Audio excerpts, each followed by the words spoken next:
Né, o jornalismo do agendamento que a própria mídia cria, e o agendamento de momento envolve aí a perda, né, da cantora e compositora Preta Gil, e o Brasil passou a dar atenção a esse grave problema que envolve o câncer de colo e reto. Afinal de contas, né, o que é que causa, por que causa e por que tão jovem, que é uma dúvida também que pairou em relação ao caso da Preta Gil. Aos 50 anos, ela já vinha lutando nos últimos 3, né, após essa descoberta, e daí então foi só progressão até ao seu falecimento no final de semana. E para esclarecer isso, a gente trouxe um especialista, cirurgião oncológico, Rodolfo Tibério, conhece bem essa realidade. Doutor Rodolfo, primeiro, obrigado por atender o convite aqui da nossa produção.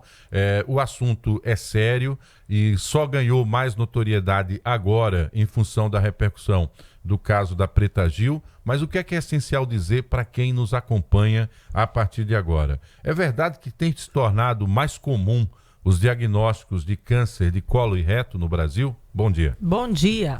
Bom dia a todos, obrigado pelo espaço. Assim, é um tema muito importante, porque o câncer de colo está aumentando em termos de incidência, e ele, entre homens e mulheres, ele é o segundo ou o terceiro, a depender do gênero. Porque o câncer mais comum no homem é o câncer de próstata, o câncer de mama é o câncer mais comum na mulher, e quando a gente vai ver de cânceres comuns, cólon, ele está lá nos mais comuns entre os dois gêneros. E pelos protocolos do Ministério da Saúde, né, a colonoscopia, que é o exame melhor para detectar lesões precursoras e lesões malignas. A lesão precursora é aquela lesão que vai gerar o câncer. A inicial, né? Que é a inicial, que é a fase antes do câncer em si. É um pólipo. A gente pode simular como se fosse uma verruga dentro do intestino grosso. E essa verruga, quando ela é retirada, o problema cessa por ali. Por isso a importância do exame de detecção precoce e diagnóstico precoce. Porque facilita o tratamento. E se eu tenho uma lesão antes que ela vire câncer, é o melhor ponto de tratamento ali, que é a prevenção realmente, né? E assim, teve agora a notícia, né, da Preta Gil, infelizmente. 50 anos, é uma paciente, uma pessoa jovem, e como você bem falou, tá tendo um aumento de diagnóstico nas fases do adulto jovem, que quando a gente vai estudar a estatística, o câncer de cólon, ele começa a aumentar a partir dos 50, 60 anos, porque é o tempo que todos os fatores de riscos que existem, principalmente alimentares, ele deu tempo desde de jovem até a idade mais avançada, de agir de forma negativa. E isso envolve álcool, envolve cigarro, envolve também fatores que muito se associam, né, à doença cardiovascular, hipertensão, diabetes, a obesidade. Tudo isso meio que é um combo, tanto gerando doença cardíaca quanto doença oncológica. E é muito importante a vida saudável, frutas, vegetais. Tem gente que fala, o meu normal é ir ao banheiro a cada 2 dias.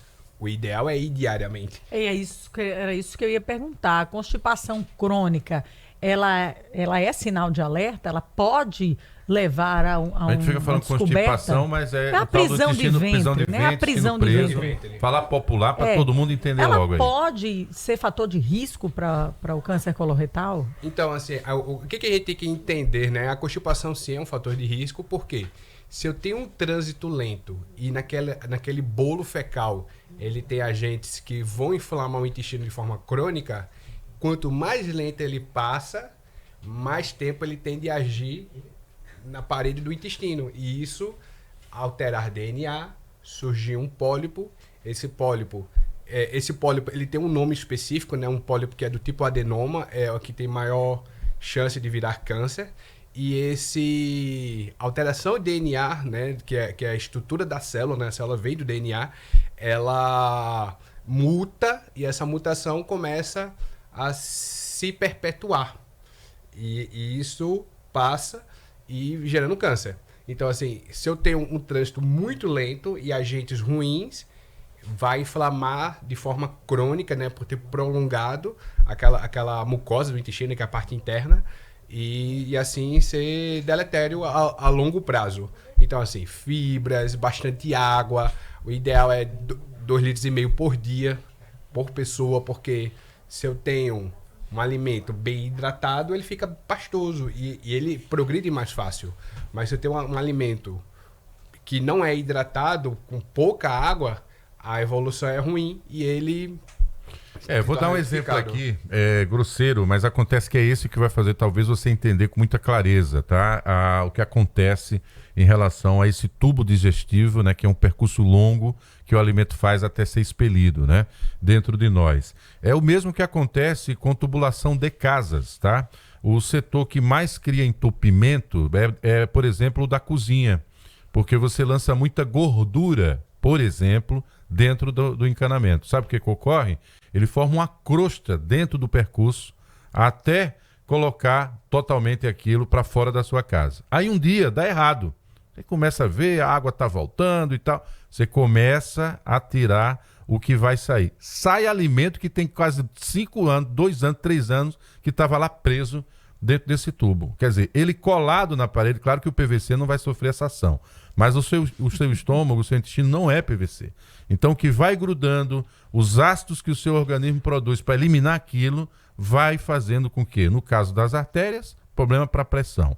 E no caso do intestino, são as fezes, que era para ser algo natural.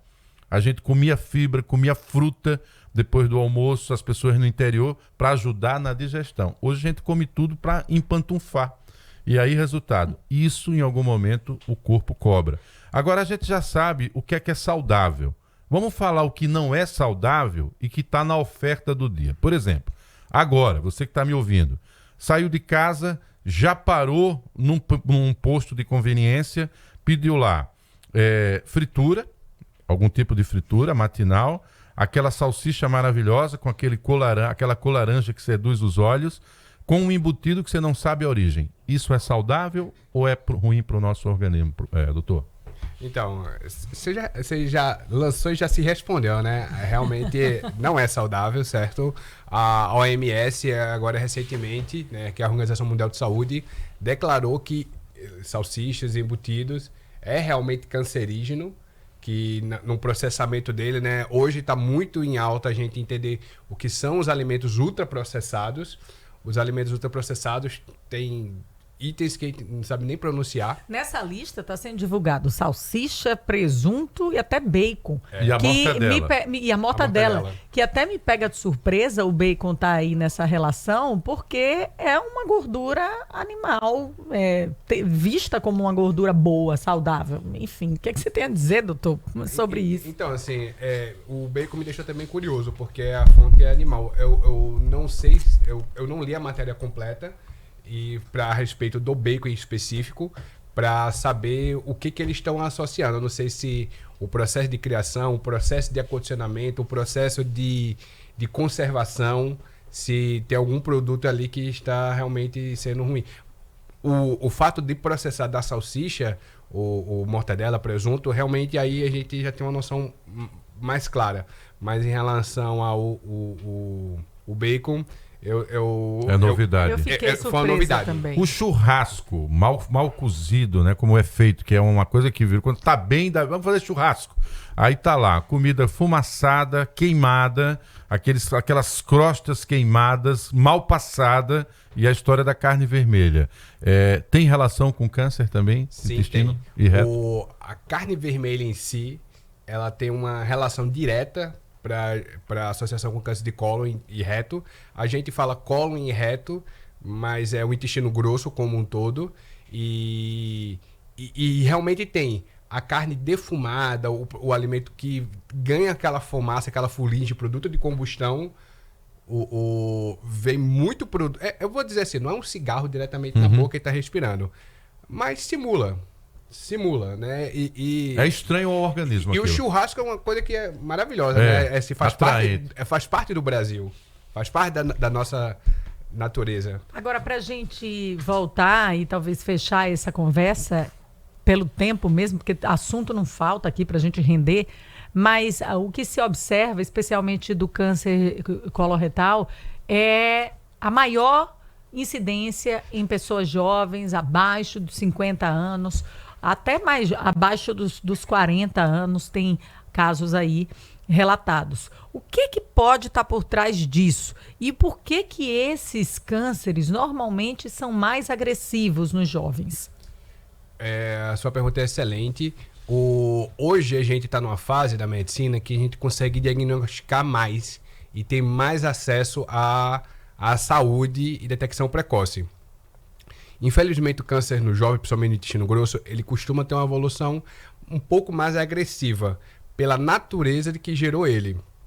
Porque se a gente for comparar com o idoso, que ele possivelmente não tem um fator dele genético que propiciou aquele câncer. O jovem não, o jovem já veio com alguma alteração, que essa alteração ela propiciou, deu condições para o câncer desenvolver de forma mais rápida e com isso também um pouco mais agressivo. E assim, eu recomendo sempre, porque o que fala as estatísticas? 50% das pessoas que vão ter câncer de cólon, eles vão desenvolver metástase. Por quê? Porque detecta de forma atrasada. E quando a gente vai diagnosticar esses cânceres, 70% a 90% deles, ou seja, muita gente já diagnostica com sintomas de complicação. Ou o tumor está obstruindo o intestino, ou o tumor está sangrando, ou às vezes ele de forma mais grave perfura para dentro da barriga, e isso gera uma inflamação muito grande que tem que ir para cirurgia imediata para resolver aquele problema, não necessariamente tratar o câncer, entendeu? E a detecção em jovens está sendo muito mais comum, tanto por condição genética, que a gente está, assim, as pessoas estão envelhecendo, estão tendo muito filho, né? E acaba isso tendo mais chance do DNA alterado chegar nas pessoas, né? Que isso realmente acontece. É um assunto um pouco ainda complicado, controverso em relação a esse ponto específico, mas também tem muita parte da alimentação, dos anos 80, anos 90, muito fast food, muita comida industrializada. Muito sal. Temperos, tá certo? Coisas defumadas, processadas. Muitos químicos, né? Eu venho da formação técnica em química e o que mantém os alimentos é os conservantes. E ao longo do tempo ele deixou de ser apenas só sódio. Eles foram acrescentando cada vez mais elementos para durar mais tempo. Principalmente com a economia globalizada, você compra um produto aqui que veio, por exemplo, de outro país. Então, para aguentar tudo isso, ele passa por essas situações. O exame, para você saber como está o seu intestino, chama-se colonoscopia. Esse é um exame que ele tem suas dificuldades de ser feito no sistema único, mas também tem, mas a demanda é alta, tá? Mas também tem na rede privada, mas ele é eivado de preconceito, porque a colocação da câmera que vai observar por dentro do seu organismo é pelo ânus. E aí muitos homens, principalmente, ficam com paranoia em relação a isso e sofrendo calado. Quando sente a dor é porque o problema já está instalado. E é esse exame que vai perceber, por exemplo, esse pólipo que o doutor falou aqui. E aí no próprio exame ele já tira o pólipo ali, tira o risco de você ter um problema mais sério mais adiante. Então, colonoscopia tem uma recomendação no Brasil, diminuiu a partir dos 45 anos, é isso, doutor? 45 anos é a idade que tem que ser realizada. E não só a colonoscopia, que é um exame invasivo que é feito a cada 5 anos, pelo menos. Que tem imagem também. Que tem imagem e já faz biópsia. Mas também é uma opção o teste de pesquisa de sangue nas fezes. Sangue nas fezes. Sangue nas fezes, que esse deve ser feito anualmente. Importante. Entendeu? É um exame um pouco mais barato. Ele não tem uma sensibilidade tão alta quanto a colonoscopia, certo, mas ajuda bastante. Porque se ele vier positivo, a colonoscopia é automática. Sangue nas fezes não necessariamente é câncer. Certo. Tem outras patologias que também dão. Até verminose pode indicar sangue nas fezes.